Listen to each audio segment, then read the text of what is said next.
Senhor Jesus, ó Senhor Jesus, nós queremos essa manhã ter uma atitude como a de Daniel,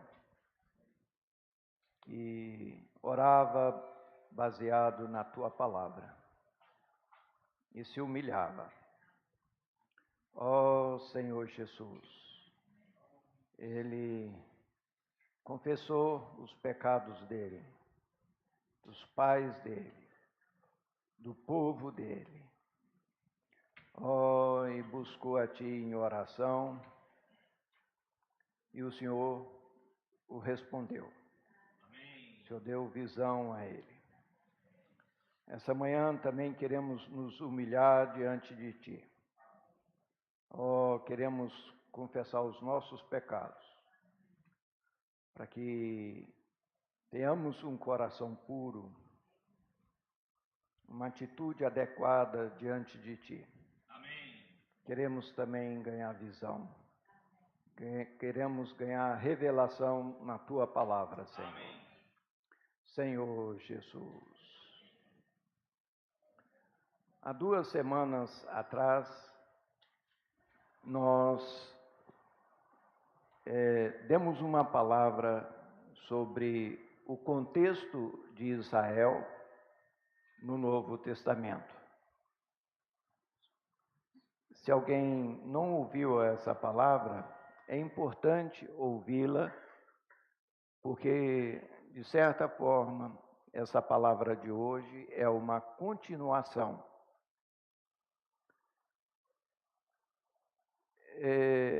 Mas só para dar uma recordada bem rápida, eu vou ler um versículo na primeira carta de Paulo aos Coríntios.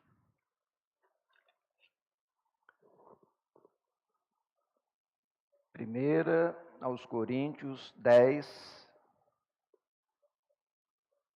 32. Aqui Paulo fala: não vos torneis causa de tropeço, nem para os judeus, nem para os gentios, nem tampouco para a igreja de Deus. Então, como nós vemos, aqui, o temor de Paulo é que a igreja em Corinto estivesse sendo causa de tropeço. Primeiro, para os judeus. Segundo, para os gentios. Terceiro, para a igreja. Da mesma forma, se nós formos para o livro de Apocalipse, nós vamos ver que continua tendo essas 3 grupos de pessoas. Às vezes, gentios, também falado como nações, é o mesmo sentido, ou também, às vezes, gregos, ou seja, aqueles que não eram nem Israel e nem igreja, seriam os pagãos. Judeus, também pode colocar hebreus, Israel, israelitas, são também sinônimos. E a igreja de Deus. Então, nós devemos ter essa clareza. Para Deus hoje, tem 3 grupos distintos. Então, para nós termos o entendimento das 70 semanas de Israel, nós também precisamos ter o entendimento dessa percepção de Deus. Mas, antes de entrar em Daniel propriamente dito, eu gostaria de ler outro versículo no Novo Testamento, que está na carta de Tiago, 4:6. Tiago 4:6.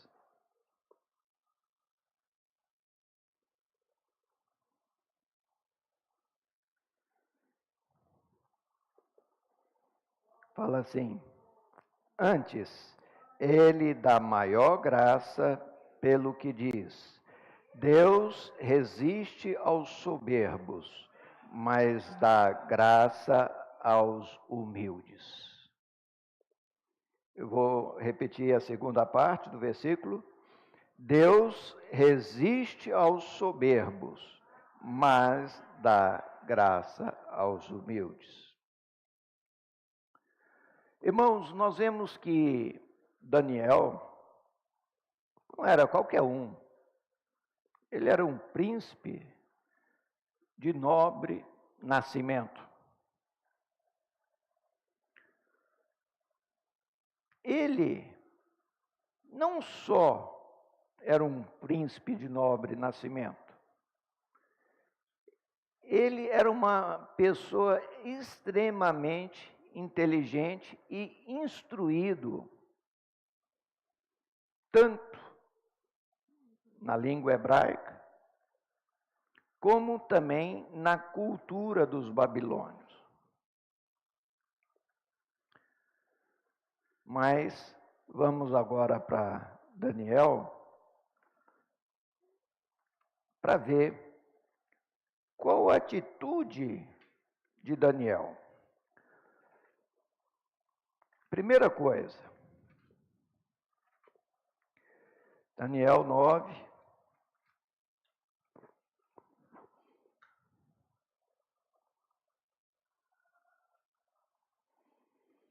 nove 3, fala assim: voltei ao rosto ao Senhor Deus para buscar com oração e súplica, com jejum, pano de saco e cinza.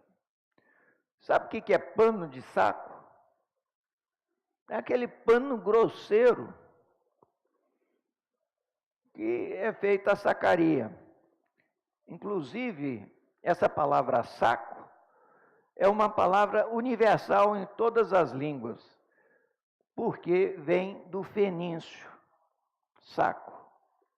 Pano grosseiro e cinza, ou seja, ele estava se humilhando. 4. Orei ao Senhor meu Deus, confessei e disse: ah, Senhor Deus, e temível, que guardas a aliança e a misericórdia para com todos os que te amam e guardam os teus mandamentos. Temos pecado e cometido iniquidades, procedemos perversamente e fomos rebeldes, apartando-nos dos teus mandamentos e dos teus juízos, e não demos ouvido aos teus servos, os profetas. Até aqui. Ou seja, nós vamos ver que Daniel aqui, ele está se humilhando, se derramando diante de Deus. Essa é a atitude que nós precisamos ter se nós queremos ganhar visão, revelação. Porque Deus resiste ao soberbo, contudo, aos humildes concede a sua graça. 20, versículo 20. Falava eu ainda, e orava, e confessava o meu pecado, e o pecado do meu povo de Israel. E lançava a minha súplica perante a face do Senhor, meu Deus, pelo monte santo do meu Deus. Falava ainda na oração, quando o homem Gabriel, que eu tinha observado na minha visão ao princípio, veio rapidamente, voando, e me tocou na hora do sacrifício da tarde. Até aqui uma pausa. Aqui fala o homem Gabriel, mas o homem voa. Não, esse é um anjo. Quem é que fez o anúncio para a Virgem Maria que ela iria conceber por obra do Espírito Santo? O anjo Gabriel. Aqui também vai estar falando sobre o Messias, o Cristo, e é o mesmo anjo que anunciou a Maria, a Virgem Maria, que ela iria conceber por obra do Espírito Santo, é que veio dar essa visão a Daniel. Ele, 22, ele queria instruir-me, falou comigo e disse: Daniel, agora saí para fazer-te entender o sentido. No princípio das tuas súplicas saiu a ordem, e eu vim para te declarar, porque és muito amado. Considera, pois, as coisas e entende a visão. Aqui vem a visão propriamente dita. 70 semanas estão determinados sobre o teu povo e sobre a tua santa cidade. Espera aí. 70 semanas estão determinadas sobre os gentios? Não. Sobre a igreja? Não. Quem era o povo de Daniel? Os judeus. Isso nós precisamos estar claro. Então, E aqui fala 70 semanas.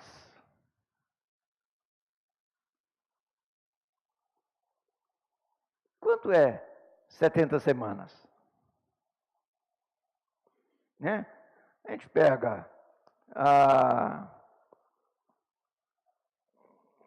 70, né, semanas, então seria vezes 7, 490 dias, né? Um ano e tanto, um ano e meio.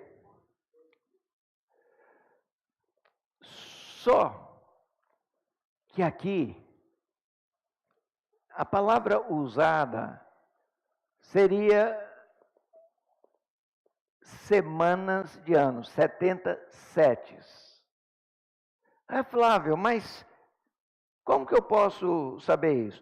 Logo adiante, no 10:2, fala assim: naqueles dias, eu, Daniel, pranteei durante 3 semanas.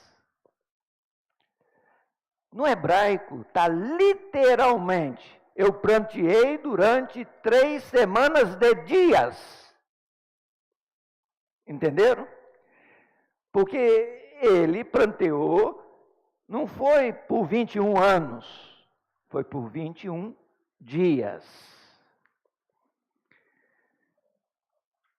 Então, aqui são 490 anos. Então, vamos prosseguir. 70 semanas de anos, ou seja, 490 anos, estão determinados sobre o teu povo, Israel, a tua santa cidade, Jerusalém, para fazer cessar a transgressão, para dar fim aos pecados, para expiar a iniquidade, para trazer a justiça eterna, para selar a visão e a profecia, para ungir os santos dos santos. Sabe e entende. Desde a saída da ordem para restaurar e para edificar Jerusalém, até o ungido ao príncipe, 7 semanas e 62 semanas. Vamos dar uma pausa aqui.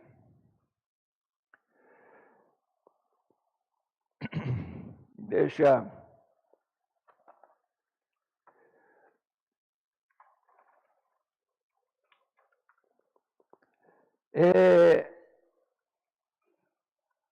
Primeira coisa,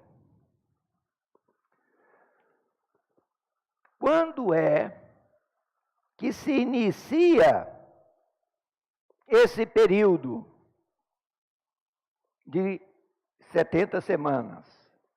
Sabe e entende, desde a ordem, da saída da ordem para restaurar e para edificar Jerusalém. Então, Ciro deu ordens, muitos e muitos anos antes, para edificar o templo. Mas a única ordem dada para restaurar Jerusalém foi dada no tempo de Neemias. Então, vamos para o livro de Neemias, capítulo 2.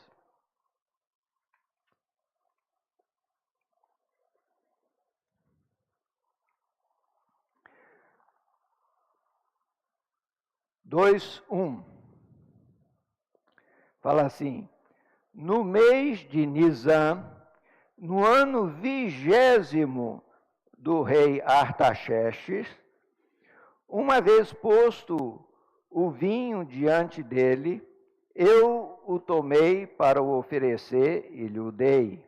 Ora, eu nunca antes estivera triste diante dele.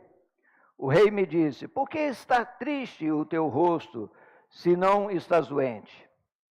Tem de ser tristeza de coração. Então temi sobremaneira e lhe respondi: vive o rei para sempre. Como não me estaria triste o rosto, se a cidade onde estão os sepulcros dos meus pais está assolada e tem as portas consumidas pelo fogo? Disse-me o rei: que me pedes agora?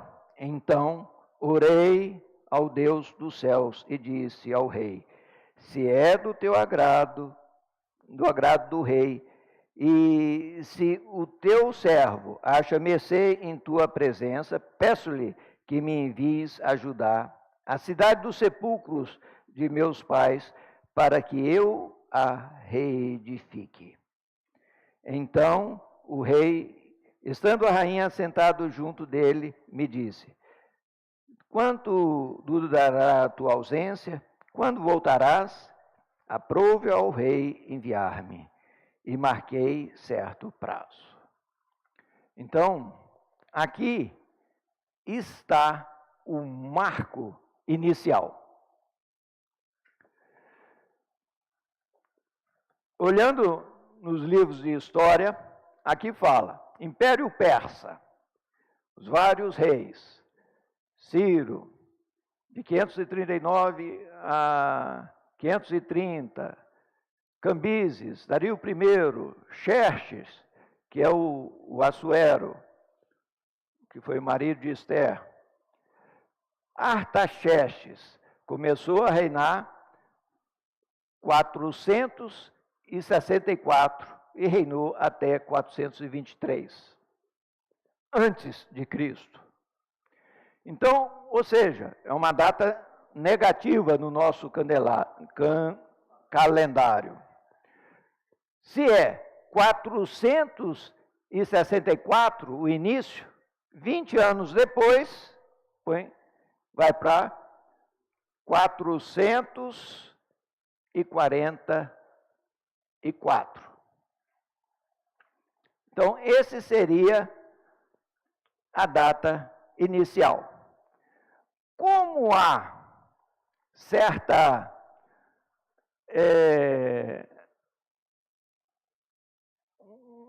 dúvida quanto à data, uns falam um ano para mais, um ano para menos, então vamos pôr aqui 444. 443 e 445. Ou seja, um ano para mais, um ano para menos. Qualquer dúvida, irmãos, me interrompam, podem ter liberdade para isso. Então, nós vimos a data inicial dessa contagem. Voltemos para Daniel.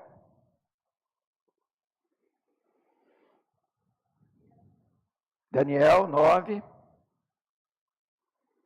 25. Sabe e entende. Desde a saída da ordem para restaurar e para edificar Jerusalém, até o ungido ao príncipe, 7 semanas e 62 semanas. As praças e as circunvalações se reedificarão, mas em tempos angustiosos. Então, aqui fala 7 mais 62. Ou seja, 69 semanas. 69 semanas são quantos anos? Então, 69 vezes 7 dá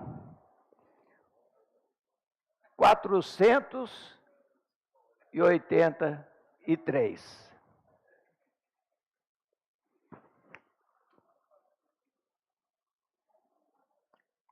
Aqui são o quê? 483 anos. Agora, tem um detalhe que é importante nós sabermos. É anos no calendário hebreu, que possuem 360 dias.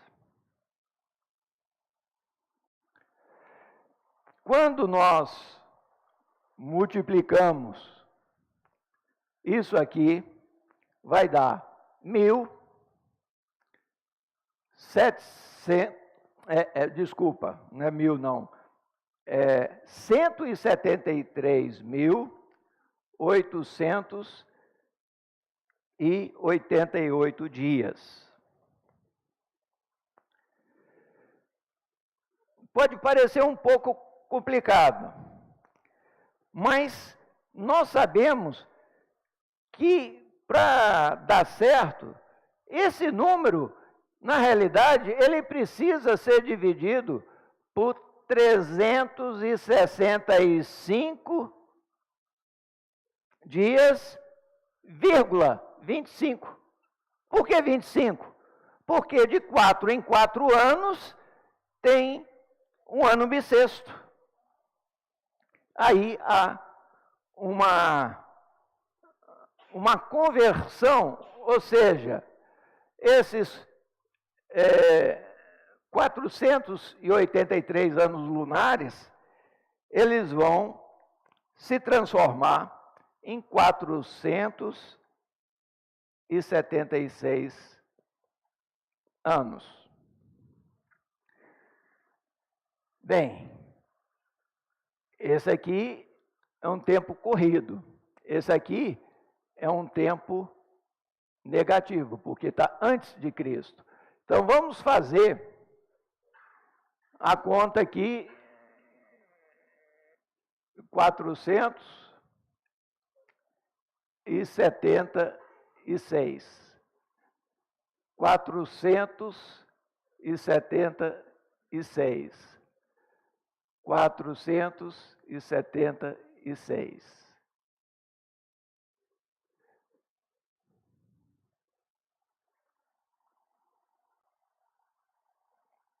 Que dá 31. Aqui 32. E aqui 33. Ou seja,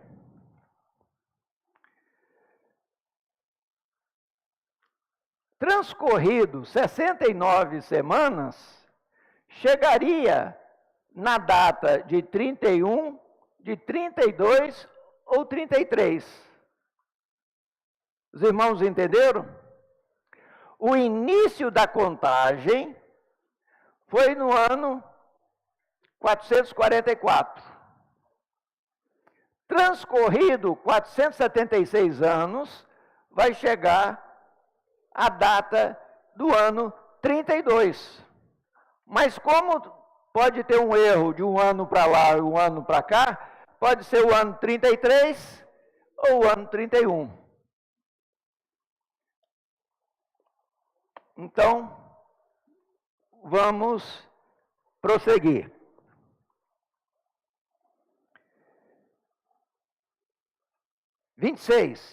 Depois das 62 semanas, será morto, ungido. Opa!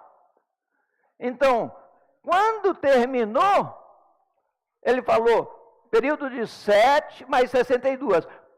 Quando completar esse período, o ungido será morto. Quem foi morto nessa data? Está claro. Foi predito a data em que o Senhor Jesus iria morrer. Essas datas aqui, eu pessoalmente entendo que seja essa, 33. Por quê? Porque foi no ano 33, no dia 1º de abril, coincide com o calendário judaico, 14 de Nisan, numa sexta-feira. Ou seja, nesse ano 33, o calendário judaico, que a festa da Páscoa é fixa no mês, no dia 14 de Nisan, que naquele ano coincide 1º de abril. Aí você fala, não, mas 1º de abril é o dia da mentira. Você viu isso em algum lugar na Bíblia? Quem fala que é o dia da mentira? É o mundo. Interessante, né? Mas que seja 32 ou 31, eu estou querendo mostrar que a data da morte do ungido está determinada. E o que aconteceu? Nós vimos há 2 semanas atrás que quando os israelitas negaram o Senhor, o que aconteceu? O tempo para eles parou de ser contado. Espera aí. Está faltando quantas semanas para completar 70? Uma. Vamos considerar aqui 33. Então, no ano 40, Israel teria que ser salvo. Israel foi salvo no ano 40? Não foi salvo. Por quê? Porque o cronômetro foi parado. Parado quando? Quando eles negaram o Senhor. Como que nós podemos perceber isso? Olha só. Vou voltar aqui. 26. Depois das 62 semanas, será morto, ungido. Ano 33. E já não estará. Ressuscitou. Agora aparece uma outra pessoa. O povo de um príncipe que há de vir destruirá a cidade e o santuário. Que povo é esse? São os romanos. Que príncipe é esse? É o general Titus Flávios, que no ano 70 depois de Cristo destruiu tanto a cidade como o tabernáculo. O tabernáculo não, o templo, né?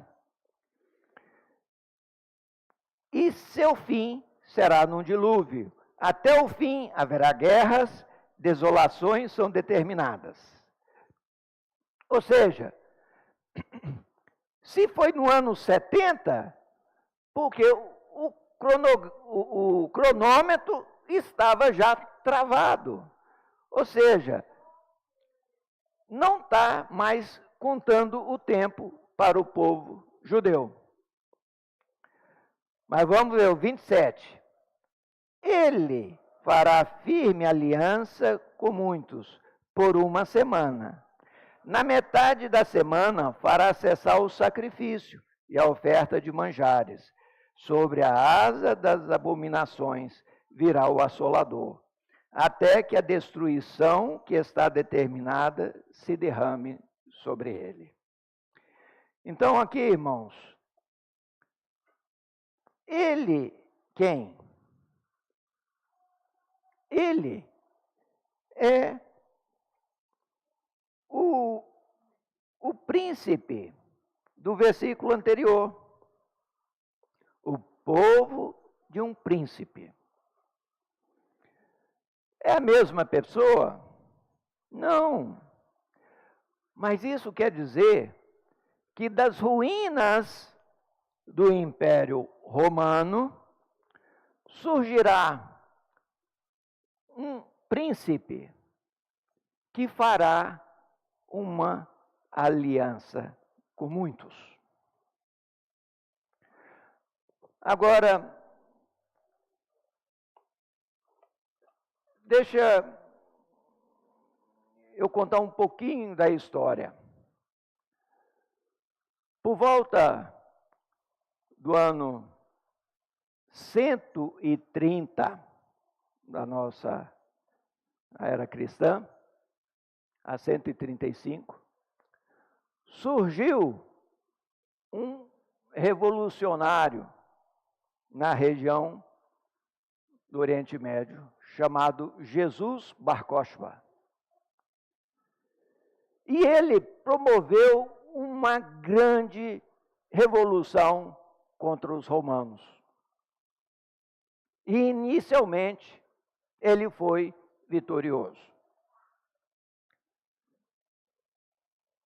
O grande rabino da época, considerado um dos maiores sábios entre os rabinos judeus, chegou a considerar que ele seria o Messias, porque ele iria restaurar o templo e a cidade de Jerusalém.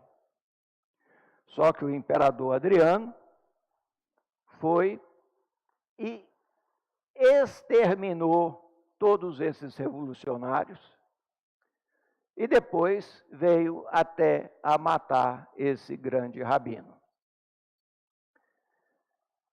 A partir daí,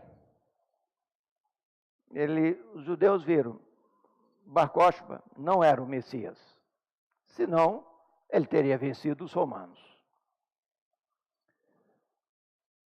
O Messias será aquele que irá reconstruir o terceiro templo.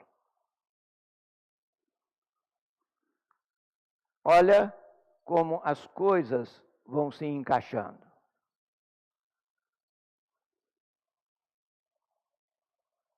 Quando é que esse cronômetro vai ser acionado novamente? Quando? Nós não vamos saber se esse acordo vai ser público ou não. Mas um grande estadista, um príncipe, uma pessoa importante, que vai sair das ruínas do Império Romano o Império Romano é muito extenso. Alguns pensam que ele vai ter ligação grega. Por quê? Porque um dos principais anticristos na época previsto por Daniel era o rei grego Antíoco Epifanes. Mas isso são conjecturas. Nós precisamos estar atentos. Quando as coisas acontecerem, se nós formos humildes e estivermos na presença do Senhor, Ele vai falar. Ó, presta atenção. Senhor Jesus. Vamos voltar para Daniel. Então, ele, esse príncipe oriundo do Império Romano, ele fará firme aliança com muitos por uma semana, ou seja, 7 anos. Na metade da semana, fará cessar o sacrifício e a oferta de manjares. Sobre a asa das abominações virá o assolador, até que a destruição que está determinada se derrame sobre ele. É muito importante nós sabermos isso. Falta ainda 7 anos, onde o povo judeu vai estar sendo contado a história dele. Qual o marco inicial? É esse pacto. Esse pacto vai promover algo que está faltando em Israel hoje. No ano de 1948, os israelitas proclamaram a sua independência como Estado. Mas a área do templo ainda permanece sobre o domínio muçulmano. Para os muçulmanos, aquela área do templo onde está o memorial do Domo da Rocha e a mesquita de Al-Aqsa são o terceiro lugar mais sagrado do Islã. Então eles não abrem mão de nenhum centímetro ali. Se entrar um judeu ali para orar, já tem confusão. Os judeus ou os estrangeiros podem até entrar ali, mas não para orar.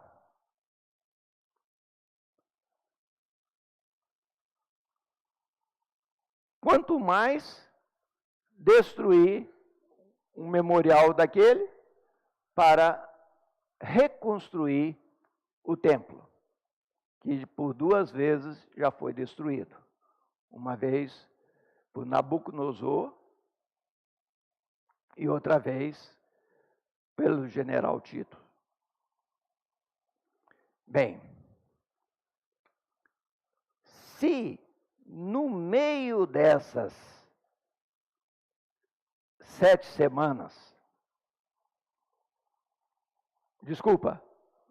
anos, no meio dessas 7 anos,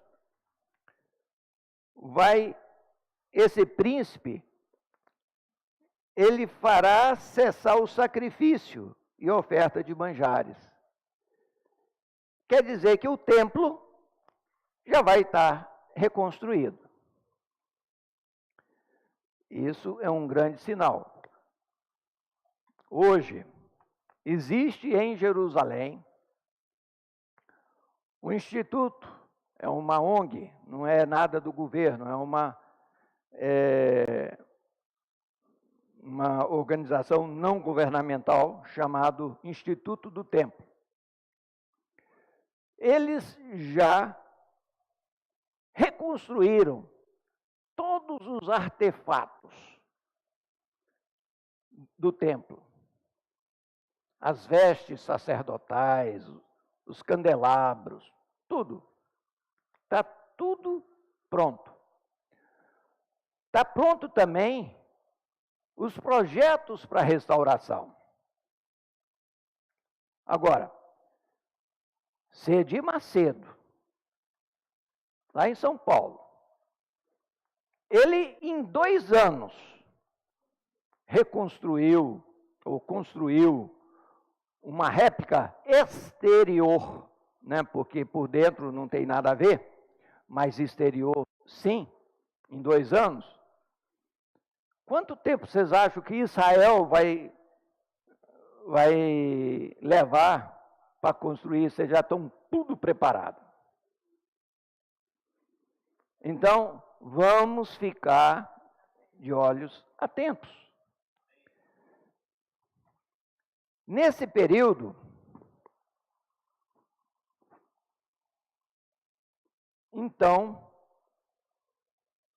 vai dar um período, metade de 7 anos é o quê?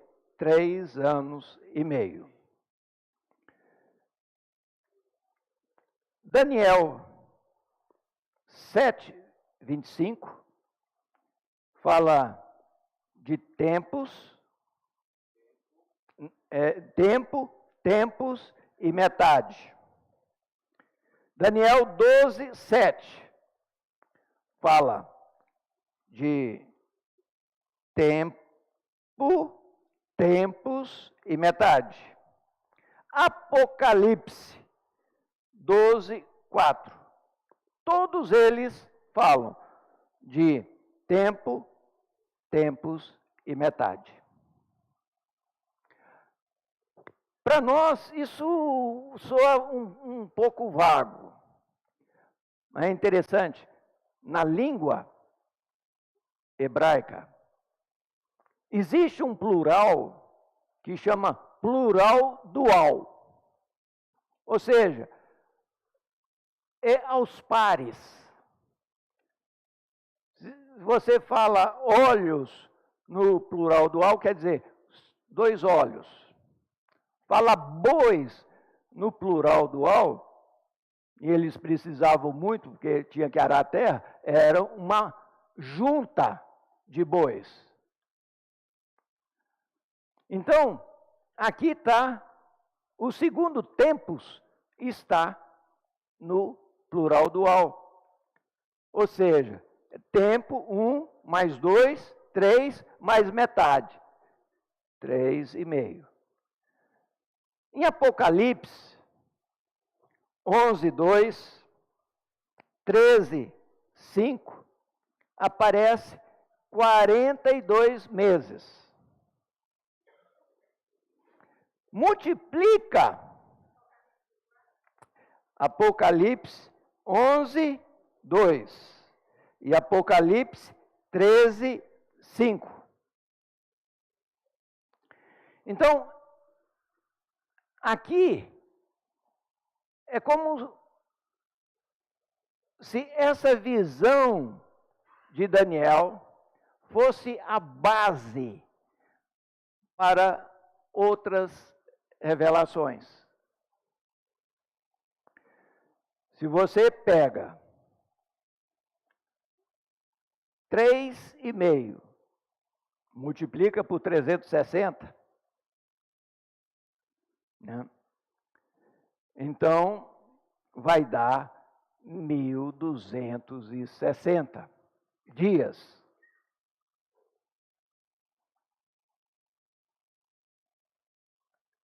Se você pegar 1.260 dias e dividir por 30, vão dar 42 meses.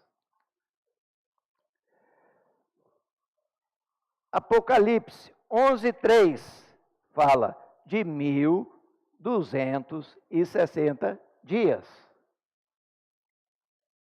Apocalipse 12:6 também fala de 1.260 dias. 3 anos e meio. Então, quando uma coisa repete muito, é porque ela é importante. Está falando de 3 maneiras totalmente diferente, mas a mesma coisa. 3 anos e meio, 42 meses, 1.260 dias.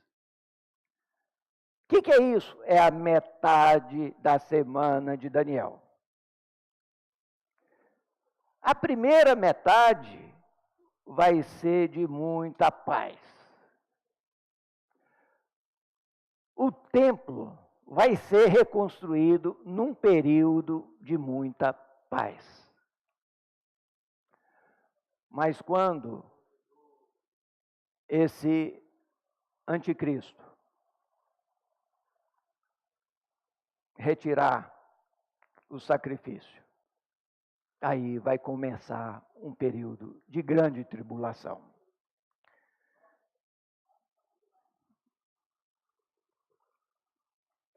Agora, é interessante, vamos ler então, reler o 27. Ele, esse príncipe romano, fará firme aliança com muitos por uma semana. Na metade da semana fará cessar o sacrifício e a oferta de manjares. Sobre a asa das abominações virá o assolador, até que a destruição que está determinada se derrame sobre ele. Então, irmãos, quando completar esse período de 3 anos e meio, 42 meses, 1.260 dias, vai completar a profecia de Daniel. Ou seja, o povo de Israel será salvo. Agora, eu queria mostrar a importância dessa profecia. Vamos abrir agora no Novo Testamento e ver quem fala dessa profecia. Mateus 24, 15.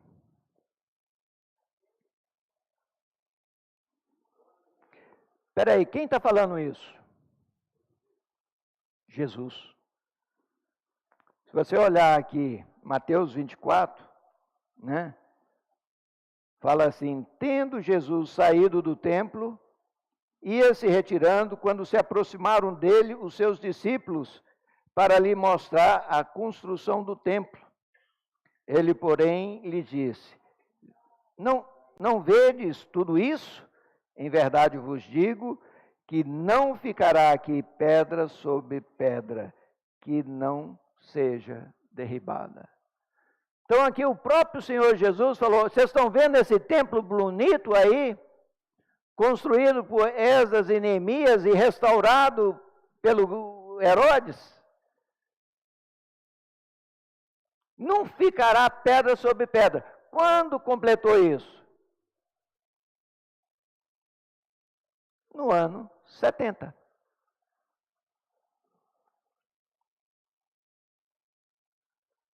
Então, aqui, o Senhor vai para o Monte das Oliveiras, os discípulos pedem para ele, no final do 3, dize-nos, quando sucederão essas coisas e que sinal haverá da tua vinda e da consumação do século? Então o Senhor começa a falar, né? No 14 fala: e será pregado este evangelho do reino por todo o mundo, para testemunho a todas as nações. Então virá o fim. Quando, pois, virdes o abominável da desolação, de que falou o profeta Daniel no lugar santo, quem lê entenda, então os que estiverem na Judéia, fujam para os montes. Quem estiver sobre o eirado, não desça para tirar de casa alguma coisa. E quem estiver no campo, não volte atrás para buscar a sua capa. Ai das que estiverem grávidas, que amamentarem naqueles dias. Orai para que a vossa fuga não se dê no inverno, nem no sábado. Espera aí. Por que está falando aqui quem estiver na Judéia? Falando de inverno e de sábado. Irmãos, isso aqui ele não está falando mais para a igreja, não.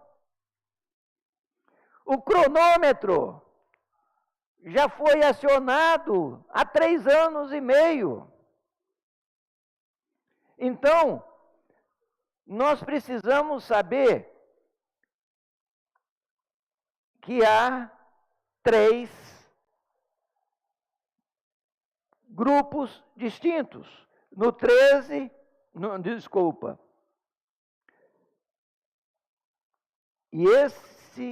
E será pregado este evangelho do reino por todo o mundo, para testemunho a todas as nações. Então, essa é a comissão dada a nós. A igreja, se nós queremos ser vencedores, temos que pregar o evangelho. Nós temos ouvido que nós estamos já na aurora. Ou seja, o tempo do fim está cada vez mais próximo. E a nós foi dado o evangelho do reino. Não é apenas pregar para a pessoa ser salva, mas ensinar a guardar todas as coisas que vos tenho entregado. Agora, ele no versículo 15 diante fala: quando, pois, virdes o abominável da desolação de que falou o profeta Daniel, aqui já está falando para o povo judeu. Por que eu posso falar isso com segurança? Porque ele está se dirigindo a quem está na Judéia. Se você for judeu, mas está fora de Israel, você não vai cumprir o propósito de Deus. Os judeus precisam ir para a Judéia. Por que o Senhor Jesus pôde nascer em Belém? Porque os antepassados de Maria e José voltaram do cativeiro da Babilônia. Mas eles eram milhões e só voltaram 50.000 pessoas. Mas foram aquelas 50.000 pessoas que retornaram, que deram condição do Senhor cumprir o seu propósito. Hoje o Senhor espera de cada uma desses 3 grupos distintos que sejam vencedores. E haverá vencedores em todos os 3 tipos. Nas nações, sim, haverá vencedores. Sobre eles reinaremos, se nós formos vencedores, durante o milênio. Sobre eles, Israel será sacerdotes para eles durante o milênio. E se cumprirão todas as promessas feitas a Abraão, Isaque e Jacó.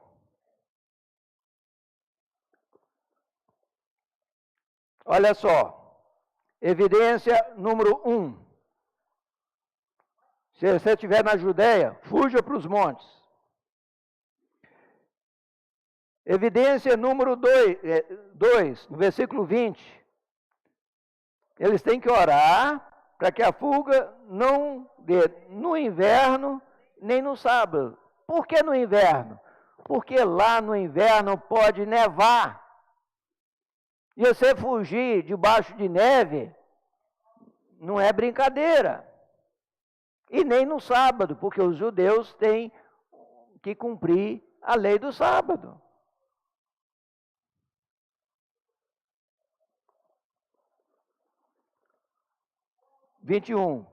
Porque nesse tempo haverá grande tribulação, como desde o princípio do mundo até agora não tem havido, e nem haverá jamais. Não tivesse aqueles dias sido abreviados, ninguém seria salvo. Mas por causa dos escolhidos, tais dias serão abreviados. Abreviados para quanto tempo?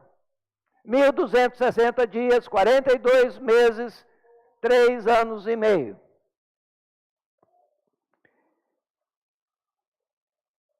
Então, se alguém lhe disser, eis aqui o Cristo, ou ei-lo ali, não acrediteis, porque surgirão falsos cristos e falsos profetas, operando grandes sinais e prodígios, para enganar, se possível, os próprios eleitos.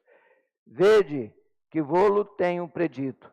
Portanto, se vos disseres, eis que ele está no deserto.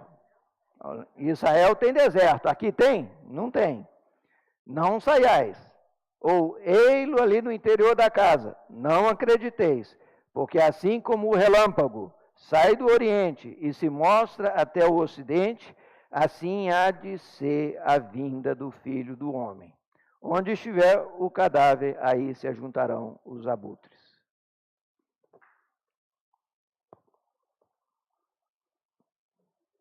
Irmãos, eu espero que eu tenha conseguido ajudar os irmãos a perceberem a importância dessa profecia e a importância, a partir dela, de nós entendermos as visões, demais visões de Apocalipse, onde fala do anticristo, tanto no capítulo 7, como no capítulo 12 de Apocalipse, né?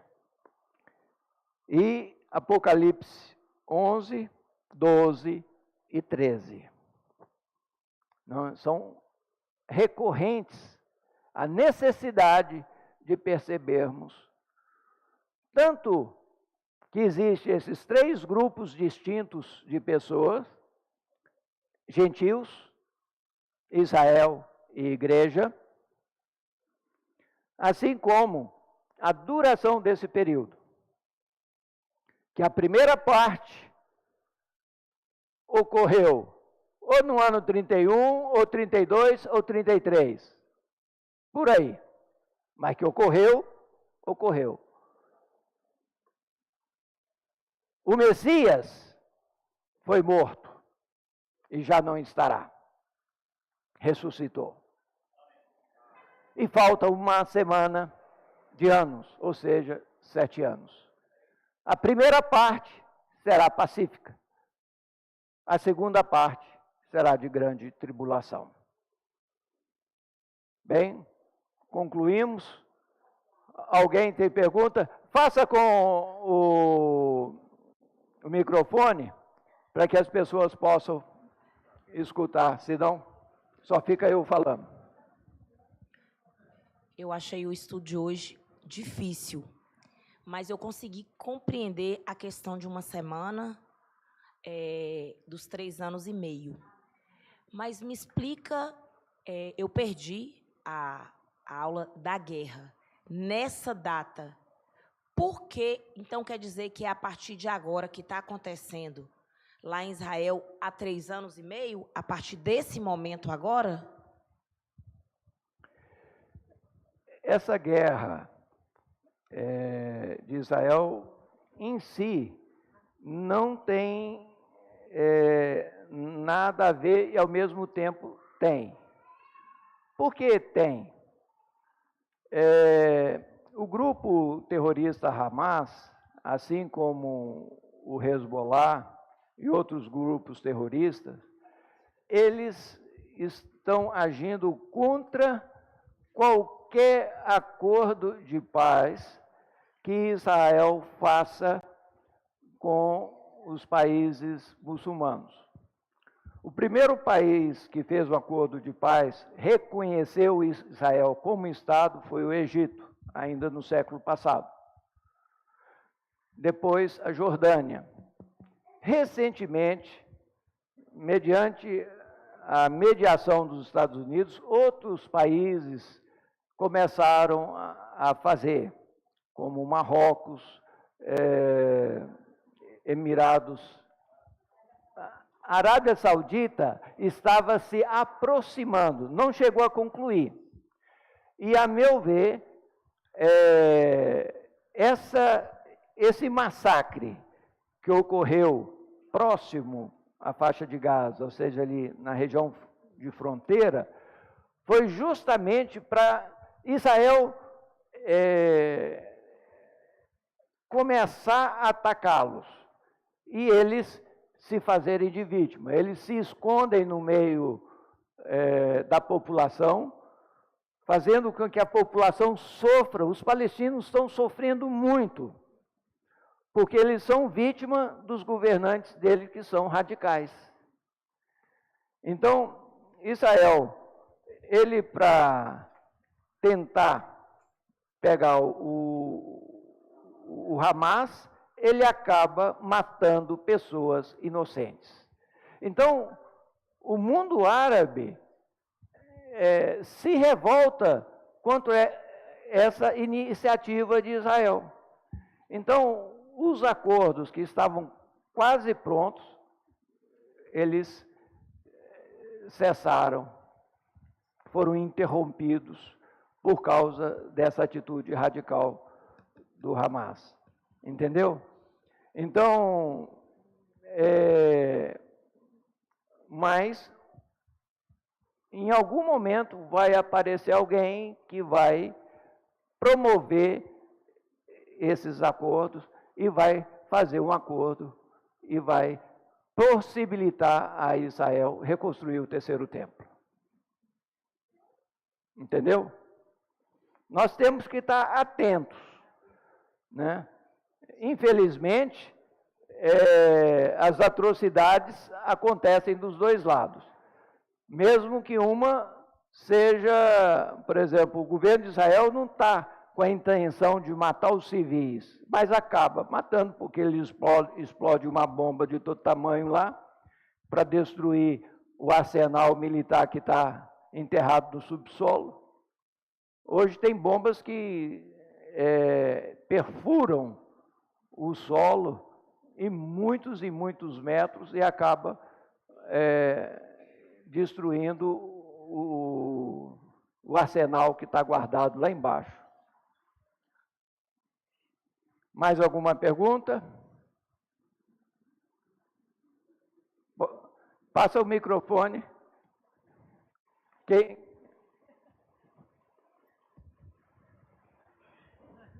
Não é propriamente uma pergunta que eu vou fazer. É uma experiência que tenho e quero passar para todos. Eu estou com 60 anos que eu me converti e tudo que está aqui dentro está se cumprindo. Uma coisa nós temos certeza, que a volta do Senhor está num piscar de olho. Eu, às vezes, eu não sou de ver jornal, nem notícia, nem nada, mas fico lá deitada lendo e tudo. Quando é agora, eu dei de ligar num canal que está passando essa guerra aí no mundo inteiro, tudo que está acontecendo. E eu já acho que é a terceira ou quarta vez que eu estou ruminando Apocalipse. E nós estamos vivendo Apocalipse. A volta do Senhor está próxima. E eu peço a Deus e peço a todos que estão ouvindo, vão buscar. Qualquer hora nós vamos ser pegos de surpresa com a volta do Senhor. Mas graças a Deus que nós somos do Senhor. Eu falo assim, e ninguém toma. Porque se um dia Ele nos chamou, porque há esperança para nós. Louvado seja o nome do Senhor. Amém. Isso mesmo, nós temos que estar preparados. Esqueci. Nós temos que estar preparados, porque serão arrebatados aqueles que estiverem aptos a lutarem nos ares.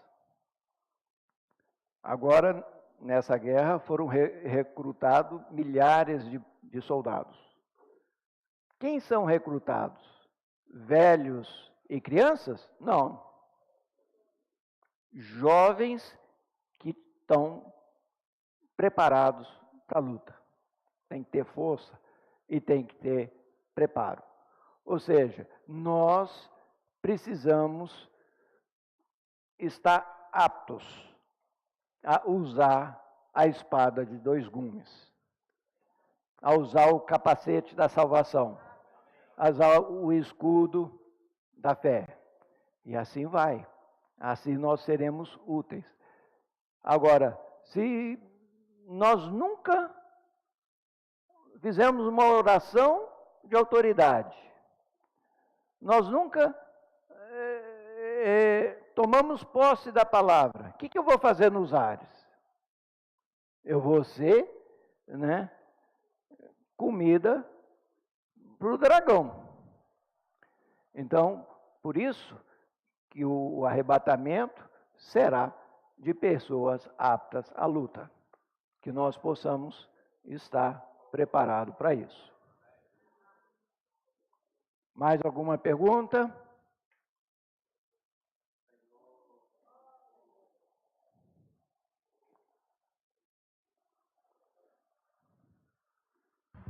Senhor Jesus, amém, irmãos? Nós precisamos compreender esses fatos, viu?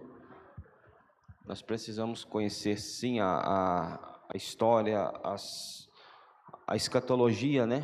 Como o Flávio explicou hoje. Você não vai compreender isso aqui de uma hora para outra, tá? Isso aqui é reuniões, mais reuniões para passar a fundo, né? Essa visão das 70 semanas.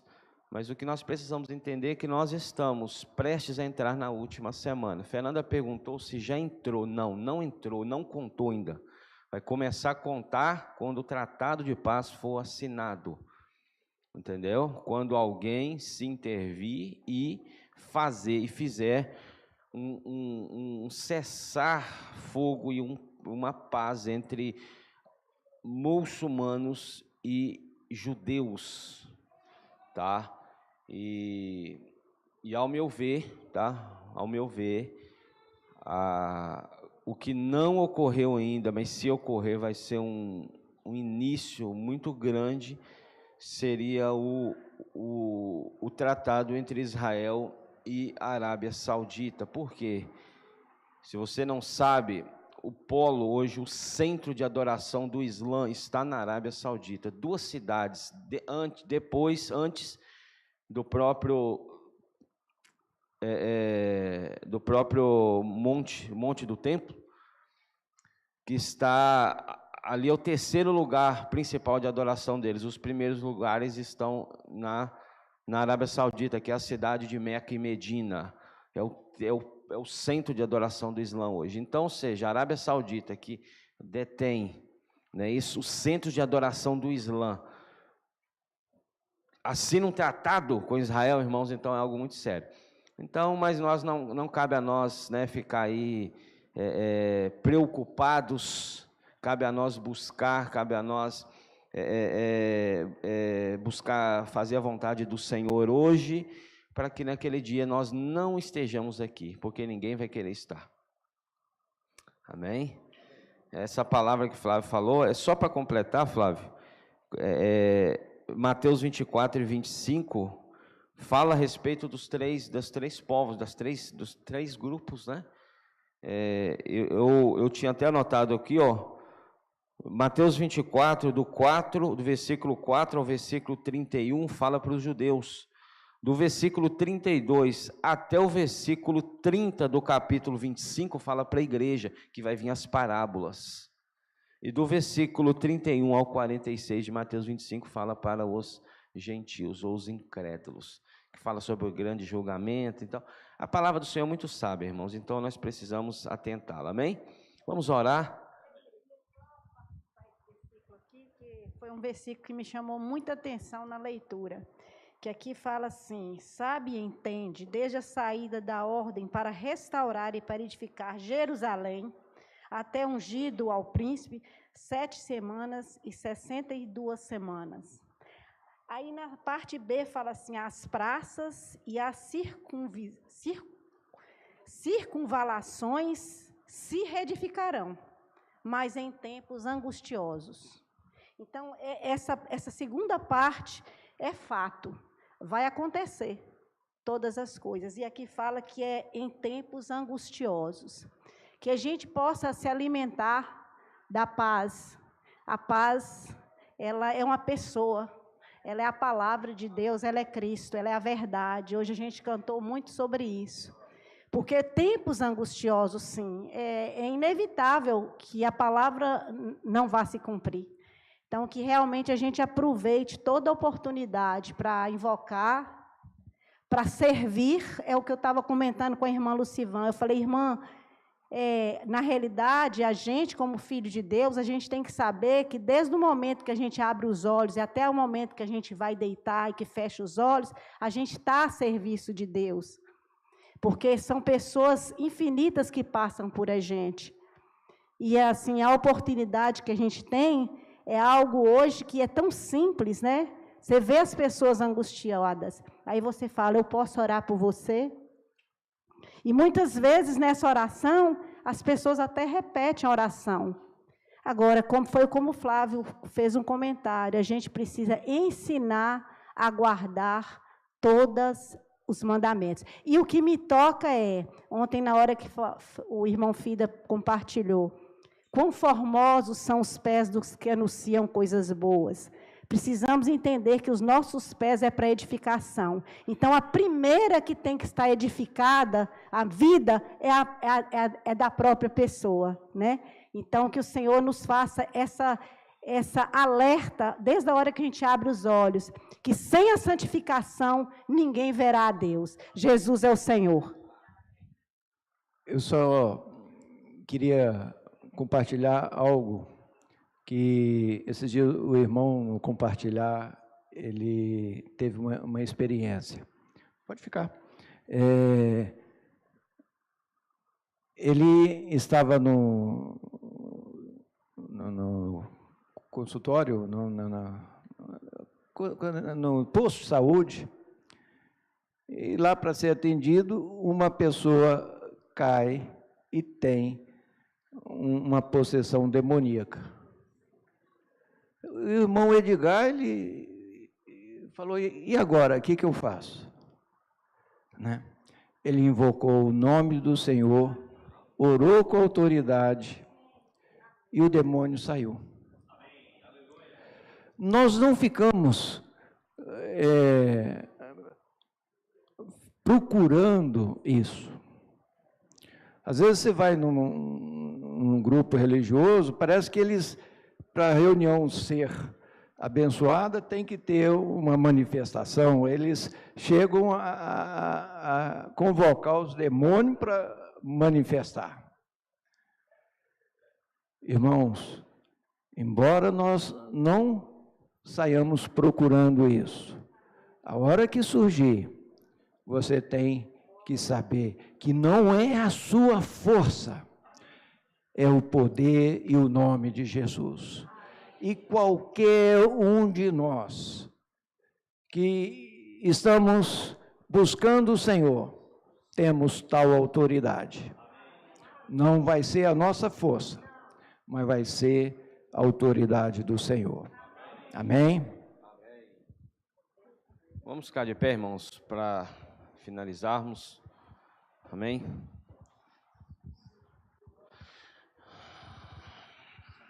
Senhor Jesus, Senhor, nós te agradecemos, Senhor, pela tua palavra nesta manhã. Obrigado, Senhor, por nos alertar. Obrigado, Senhor, por nos despertar, Senhor, do sono. Senhor, a tua volta está muito próxima. As profecias estão se cumprindo. Senhor, a palavra está se cumprindo. Senhor, e nós queremos, Senhor, estar atentos como igreja, perceptivos, Senhor, reativos, Senhor, um viver de vigilância, de sobriedade, Senhor, para que possamos, Senhor, não sermos pegos de surpresa. Senhor, nós queremos, Senhor, orar Senhor, por aqueles irmãos, aqueles que ainda estão, Senhor Jesus, dormindo, aqueles que estão, Senhor, ainda, Senhor, dispersos, que o Senhor possa, Senhor, alcançar, que o Senhor possa, Senhor, com tua misericórdia e o teu amor, Senhor, restaurar na comunhão e para a comunhão. Senhor, nós oramos, Senhor, por cada família da igreja, nós oramos, Senhor, pelas casas, visita cada casa, traga, Senhor, restauração, traga, Senhor, restitua, Senhor, a tua soberania nos lares, o teu encabeçamento, Senhor, a tua realeza, Senhor, esteja, Senhor, visitando cada família, visitando cada casal, cada jovem, cada adolescente, cada criança. Senhor, nos leva como igreja e corpo, Senhor, cumprimos a tua vontade. Senhor, queremos, Senhor, estar com o Senhor nos ares. Queremos, Senhor, ser pelo Senhor arrebatados. Por isso, Senhor, hoje, nós negamos a nós mesmos. Senhor, às vezes abrimos mão, Senhor, do nosso viver pessoal, Senhor, das nossas coisas, Senhor, para nos apegarmos mais às coisas do Senhor e vivermos para o Senhor. Nos leva a ter essa visão, nos leva, Senhor, a ter essa percepção, Senhor, porque tudo é para o Senhor. Senhor, nós te amamos, dê-nos uma semana, Senhor, na tua presença, dê-nos uma semana de vitória, Senhor, dê-nos uma semana, Senhor, de imersão na tua palavra, de obediência à tua palavra. Jesus é o Senhor. Amém.